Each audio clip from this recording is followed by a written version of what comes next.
Halo teman-teman, selamat datang di channel Putri Novel Audio. Jangan lupa subscribe ya. Terima kasih. Episode 72. Apa yang kamu inginkan? Sebenarnya, tanya Bram sekali lagi. Seolah dia hanya bisa mengulang pertanyaan yang sama. Matanya tak berkedip kepada Dodi yang tampak serius di depannya. Lepaskan saja dia. Apa yang kamu inginkan? Sebenarnya, tanya Bram sekali lagi. Seolah dia hanya bisa mengulang pertanyaan yang sama. Matanya tak berkedip kepada Dodi yang tampak serius di depannya. Lepaskan saja dia. Kalimat itu pendek menggantung dari mulut Dodi tapi membuat Bram terkesiap di tempatnya. Siapa kamu yang merasa begitu berhak mengatakan itu padaku? Bram bertanya dengan nada bergetar. Dia merasa benar tak menyukai kalimat yang diucapkan Dodi. Seolah sedang mencoba menggerogoti harga diri kelelakiannya. Sebagai seorang laki, aku memang tak pantas mengucapkan ini. Tapi sebagai seorang teman aku rasa, dia tak layak disakiti terus-menerus. Jika menurut Anda, dia sudah tak berarti apa, lepaskan saja. Tak baik menggantung perasaan orang hanya dengan mengatasnamakan status. Kurasa semua orang tahu sebenarnya apa yang terjadi. Satu gedung Rudiat, Wijaya Group itu tahu. Affairmu, itu bukan rahasia lagi. Dodi mengangkat gelas kopinya dengan tenang. Tapi membuat wajah Bram merah padam. Rasa malu menyergap tak bisa dibohonginya. Saat ada seseorang yang dengan berani mengatakan kejujuran itu padanya. Anda tahu rasanya. Ketika Anda berjalan dan semua orang sedang menatap punggungmu dan membicarakanmu. Sementara Anda sendiri tak tahu apa dan itu bukan kesalahanmu tapi semua orang menggunjingmu. Pertanyaan itu terdengar mendengung di telinga. Menamparkan wajah Bram. Seketika raut wajah dia berkelebat di depan matanya. Seakan sedang melangkah dalam pandangan banyak cibiran. Bram menggelengkan kepalanya. Mencoba membuang bayangan itu. Dodi seolah baru saja menghipnotisnya dengan pertanyaan yang menjebak perasaannya. Sementara kini hatinya sedang dilanda ragu atas keputusan yang berusaha difikirkannya. Apakah dia berusaha mempertahankan rumah tangganya yang berada di ambang kehancuran ataukah berpisah dengan istrinya? Seperti apa yang kini terlihat begitu diinginkan oleh dia. Sejenak suasana menjadi mencekam antara dua orang itu. Dodi mengangkat gelas kopinya. Pinggiran gelas kopi itu menempel sejenak di bibir Dodi. Dia menyeruput kembali kopinya. Seakan memberi jeda kepada Bram untuk mencerna apa yang diucapkannya. Seperti itulah yang dirasakan dia sekarang. Lanjutnya dalam nada prihatin yang tulus. Setelah mereka sama menikmati kesenyapan. Kamu sama sekali tak berhak mengomentari apapun mengenai rumah tanggaku. Bram menunjukkan rasa gusarnya tetapi hatinya mendadak tersentuh ketika membayangkan apa yang dialami oleh dia. Karena perbuatannya. Aku memang tak berhak mengomentari rumah tangga orang lain. Hanya saja sebagai teman yang mengenalnya dari lama bahkan mungkin sebelum kamu benar mengenal dia. Puluhan tahun yang lalu. Aku sepertinya harus sedikit mewakili hatinya. Bram terdiam. Sekarang dia mengerti mengapa dia tampak tak begitu sungkan dengan Dodi. Ternyata mereka telah saling mengenal sejak lama. Tidak perlu ikut campur urusanku. Bram membuang mukanya. Berusaha menenangkan hatinya yang bergemuruh. Sangat tidak nyaman memang. Saat seseorang sedang membicarakan urusan pribadi kita dengan begitu gamblang. Bagaimana jika Anda bertukar rasa menjadi dia? Apakah Anda terima jika pasanganmu memiliki perempuan lain dalam pernikahanmu? Atau begini saja, bagaimana perasaanmu saat melihat dia dekat dengan laki lain? Meski tidak ada hubungan apa? Bukankah Anda kebakaran jenggot sendiri? Cemburu, itu kurasa pasti. Tapi pernahkah Anda mengambil tempat dia saat terangan Anda mengkhianati pernikahan kalian? Tidak hanya di belakang, tetapi di depan dia tanpa sedikit pun menyanggah meskipun sekedar untuk membohongi hatinya. Dodi tak melepaskan pandangannya dari Bram yang membeku di kursi seberangnya. Wajahnya merah padam. Antara tidak terima dikritik oleh Dodi dengan rasa bersalah yang menghempas nuraninya. Andai pun Anda tidak mencintainya, setidaknya Anda punya hati. Untuk orang yang telah mengorbankan waktunya, hidupnya untuk bertahan mendampingi Anda sedemikian lama. Seharusnya Anda punya sedikit kemanusiaan. Dia sudah sangat menderita. Apa yang telah dikatakan dia padamu? Sehingga kamu berdiri membelanya begini? Selama aku bertemu kembali dengan dia, tak pernah satu kata pun dia mengucapkan apa tentang penderitaannya. Tapi sebagai orang yang telah mengenalnya lama, aku tahu dia benar sedang terpuruk. Dalam pergulatan rumah tangganya yang mungkin tidak semua perempuan sanggup berdiri di tempatnya. Tak sekalipun dia mengeluh dan mengumbar aib rumah tangganya. Meskipun aku berharap dia menceritakannya sedikit untuk meringankan bebannya. Bagaimana mungkin kamu bertanya? Apakah dia mencari pembelaan padaku? Dodi menarik sudut bibirnya. Meskipun dia berusaha bersikap tenang, tapi Bram menangkap sesuatu di mata Dodi saat mengungkapkan kalimat panjang tanpa jeda itu. Sebuah kilatan rasa yang tidak hanya sekedar simpatik pada orang yang tengah dibicarakannya itu. Lalu, bagaimana kamu tahu semuanya? Bram mendelik pada Dodi. Semua orang tahu tentang skandalmu dengan anak petinggi perusahaan Rudiat, Wijaya Group itu. Semua orang. Hanya saja orang diam dan berpura tidak tahu, tak ingin ikut campur. Karena tak ada yang merasa berkepentingan untuk itu. Lalu apa kepentinganmu ikut campur urusanku? Bram menyela. Dodi terdiam sejenak. Dia tak berbicara, tapi matanya yang tajam tapi teduh tak beriak itu seolah ingin berbicara banyak. Kenapa kamu diam? Cecar Bram. Entah mengapa hatinya hancur saat mendapati tatapan Dodi yang menyembunyikan sesuatu itu. Rasanya begitu aneh. Saat ada orang lain begitu peduli pada perempuan yang telah disadarinya beberapa bulan terakhir ini sebagai perempuan yang disia-siakannya. Yah. Dodi tak perlu berbicara panjang lebar tentang penderitaan dia. Dalam beberapa hari menjelang perceraiannya ini, dia yang begitu gamang semakin tahu.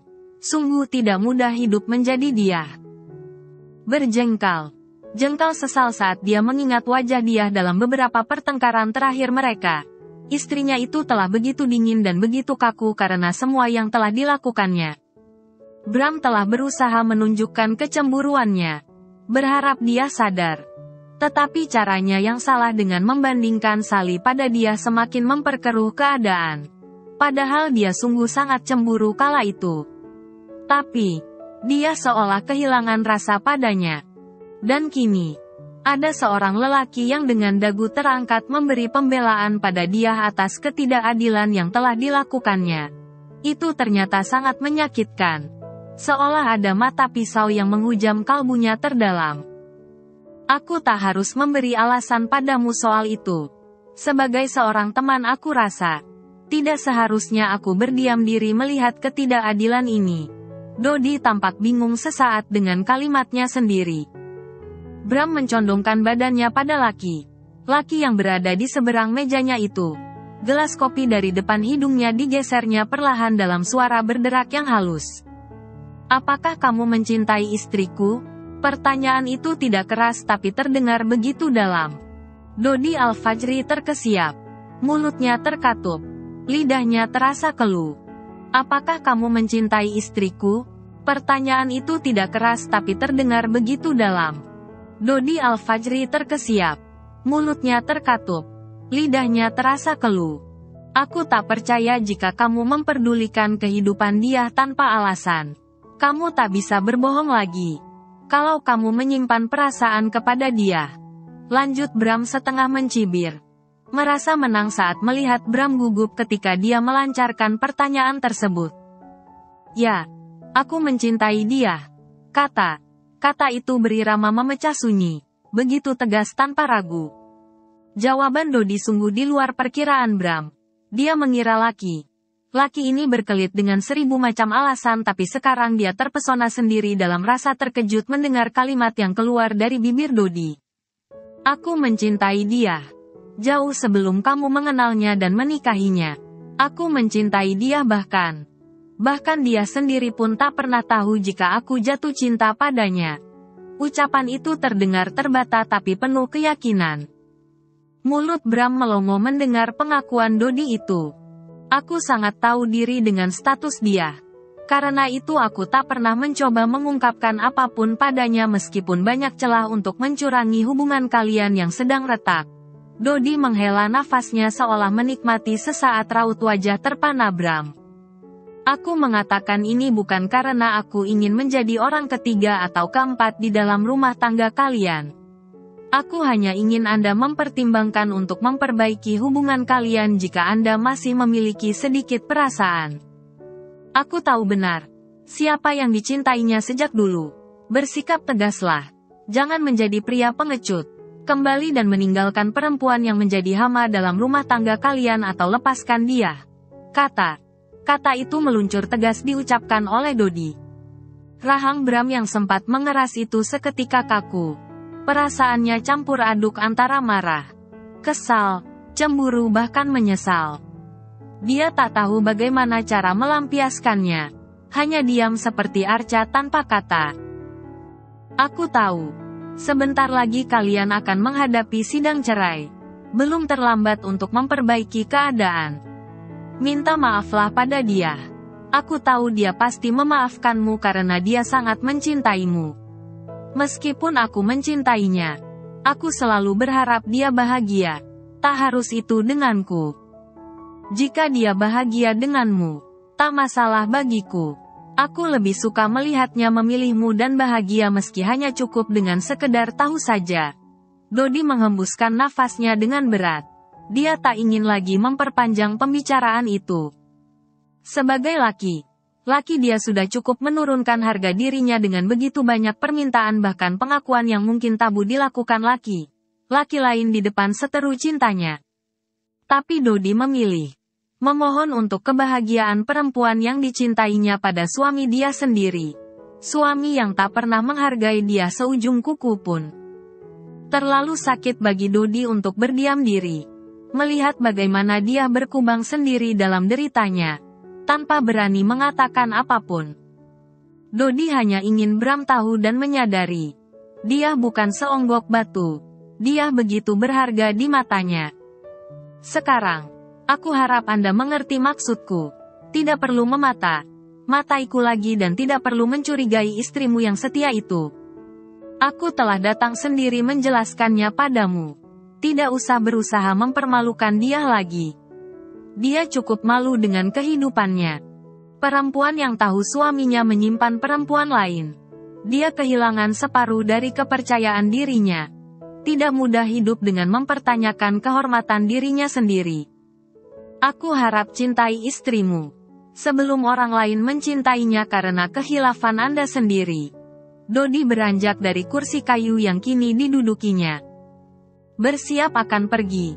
Bersamaan dengan lampu kafe itu dinyalakan terang benderang melawan cahaya temaram senja yang segera menyapa. Dodi akan berbalik pergi. Ketika Bram berdiri juga. Apakah kamu benar mencintai dia? Tanya Bram dengan bibir gemetar.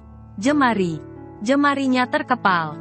Seakan menekan perasaan yang membuncah berusaha naik ke permukaan. Dodi terpana. Urung untuk pergi. Mereka berdua saling berhadapan. Dengan hidung sejajar sama tinggi. Aku tak perlu mengatakannya lagi. Dodi menjawab datar. Dia bersiap menerima apapun yang akan dimentahkan padanya. Entah sumpah serapah bahkan bogem di wajahnya akibat kelancangannya mengakui perasaannya mencintai perempuan yang masih terikat hubungan pernikahan dengan laki lain. Aku akan melepaskannya. Kalimat terbata. Bata itu begitu perlahan. Keluar dari tenggorokan seorang laki tinggi besar yang egois bahkan cenderung kejam memperlakukan istrinya. Dodi terpaku berhadapan dengan Bram seolah tak yakin dengan apa yang ditangkap oleh telinganya. Aku sadar. Aku telah membuat kesalahan yang besar. Tapi aku tak bisa mengembalikan banyak air mata dan kesakitan yang aku torehkan pada dia. Kembali padanya pun tak akan bisa membuat dia kembali seperti dulu lagi. Bram berucap perlahan. Mata kuyu itu seperti gelas berembun. Tak ada lagi sikap kerasnya. Tak lagi egonya merajai raut keningnya. Aku yang bersalah. Mengapa aku harus berusaha memperbaiki keramik yang telah retak? Tak akan bisa kembali seperti sedia kala. Mungkin waktunya aku melepaskan dia. Saat aku tahu ada orang lain yang bisa memperlakukannya jauh lebih baik dariku. Badan Bram gemetar. Tangannya terkepal, bahkan kuku jarinya melukai telapak tangannya sendiri. Betapa hebatnya Bram berusaha melawan ego yang sedang berkecamuk di hatinya. Dia telah sampai pada titik kesadaran bahwa sakit yang diderita dia tak cukup hanya diberikan permohonan maaf. Aku mungkin terlambat menyadari. Tapi memaksakan diri setelah begitu banyak menyakitinya tak membuat dia lebih baik. 3 hari lagi, aku akan menghadapi sidang cerai itu.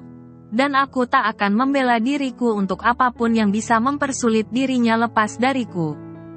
Aku ikhlas membebaskannya. Terlepas dari apapun yang nanti bersamanya setelah ini. Suara Bram begitu parau dalam keletihan jiwa akibat terlalu jauh tersesat. Ketika dia menoleh, jembatan untuknya kembali telah retak, bahkan nyaris putus. Aku sedih dan juga senang. Aku marah dan juga lega. Ketika mendengar kamu mencintai dia dengan begitu besarnya. Semua tetap adalah salahku. Karena terlalu memanjakan egoku. Kini dia tak ingin lagi bersamaku. Tak ada yang salah dengan itu. Aku hanya terlambat menyadarinya. Nafas Bram sesaat tersengal. Menantang mata Dodi yang tak berkedip kepada Bram.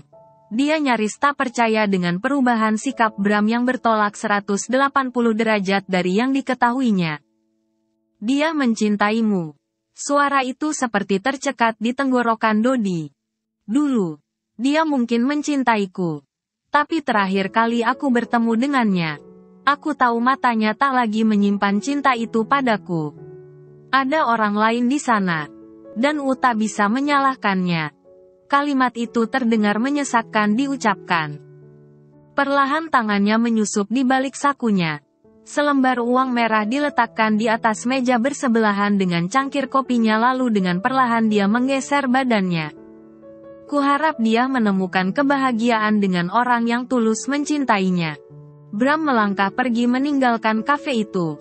Meninggalkan Dodi yang hampir tak bisa membuka mulutnya karena terasa kaku dan membeku. Malam menjelang mengganti siang. Di luar lampu jalan mulai menyala.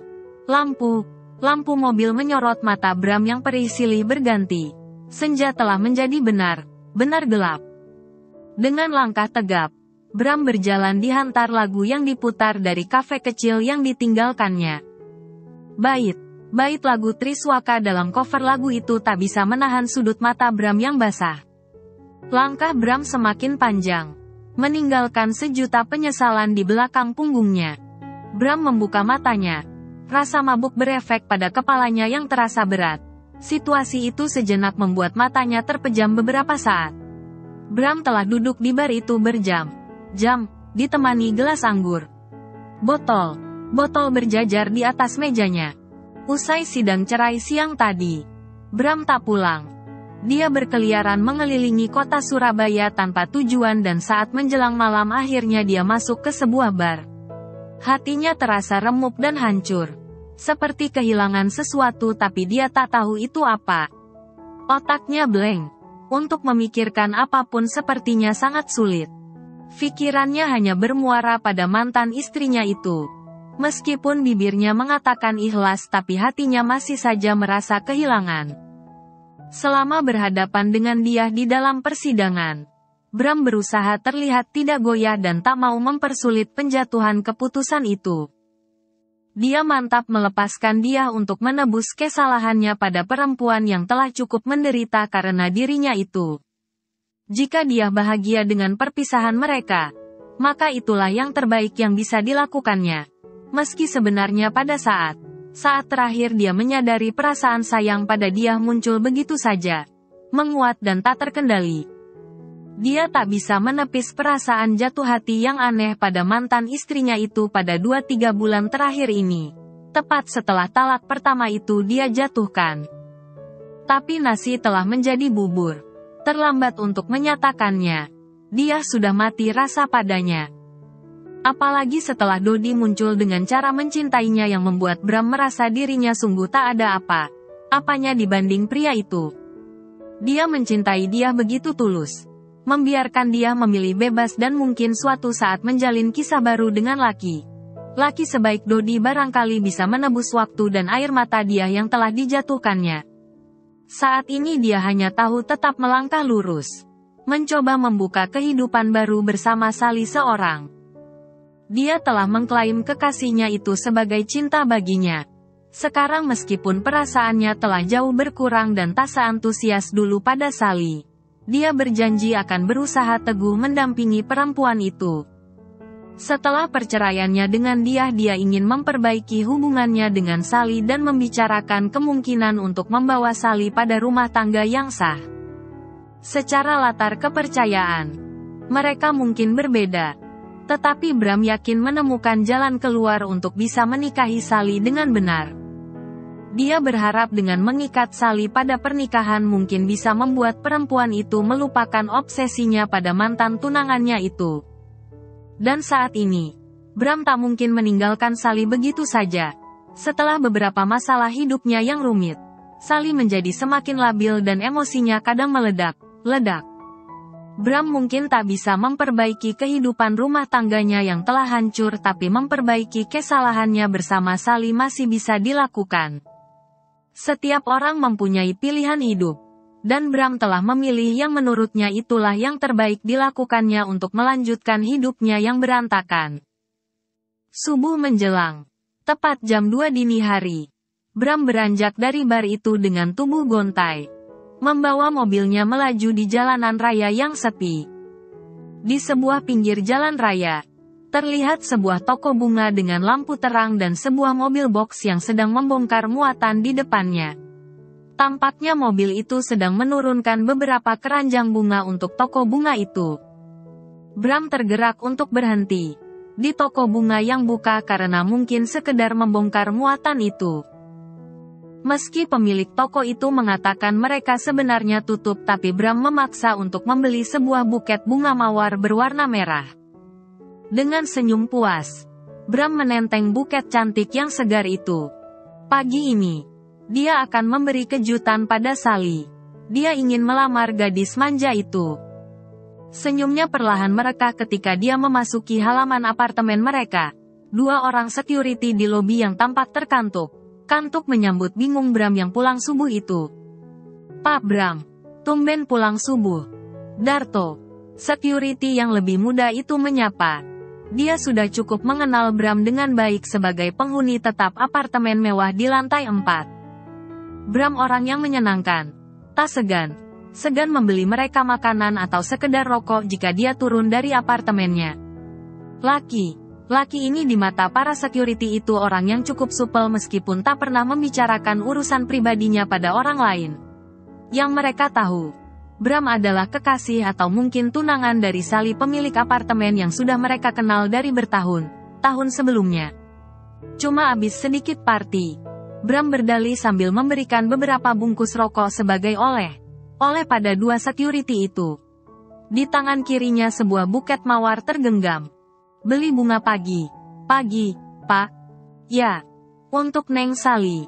Aku mau memberinya surprise." Bram segera masuk ke dalam lift. Senyum tipis tertinggal di bibirnya yang kecoklatan itu. Security yang satunya tampak gugup. Mereka berdua saling pandang, mengiringi hilangnya Bram di balik pintu lift yang perlahan tertutup itu. Bram melangkah ke depan pintu. Tangan kirinya yang menggenggam buket bunga disembunyikannya di belakang punggungnya. Sementara tangan kanannya merogoh saku celananya, mengeluarkan kartlok kamar mereka. Bram dan Sally masing mempunyai kunci kamar apartemen itu. Karena Sally kadang berhari-hari di rumah mamanya dan tak tentu kapan pulang, Bram pun kadangkala keluar untuk beberapa kepentingan. Supaya lebih mempermudah akses, mereka mempunyai kunci kamar masing-masing. Pintu itu terbuka. Ruang tamu tampak gelap.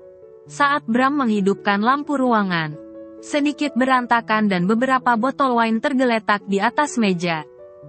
Bram sudah terbiasa dengan pemandangan itu. Dia dan Sally sudah sering melakukan pesta sekedar minum. Tapi Bram sedikit tidak nyaman. Sepeninggalnya tadi pagi memang Sally tampak kesal dengannya. Dia mau Bram tinggal dan tak perlu menghadiri sidang cerai mereka. Cukup mengirim seorang pengacara, menurut Sally tak perlu Bram hadir. Tapi, Bram sangat ingin melihat dia untuk terakhir kalinya. Sebelum palu hakim diketuk. Setidaknya dia punya sedikit kenangan pada wajah perempuan itu sebelum menjadi mantan istrinya. Bram melangkah perlahan, setengah berjinjit menuju pintu kamar. Dia sungguh tak ingin membuat Sally terbangun sebelum dia siap dengan kata lamaran yang tengah dirancangnya sambil berjalan di otaknya itu. Wajah terkejut Sally yang baru bangun membayang sesaat. Bram tersenyum kecut. Akhirnya dia bisa membuat dirinya dan Sally terikat secara utuh setelah ini. Bersambung dulu ya teman-teman.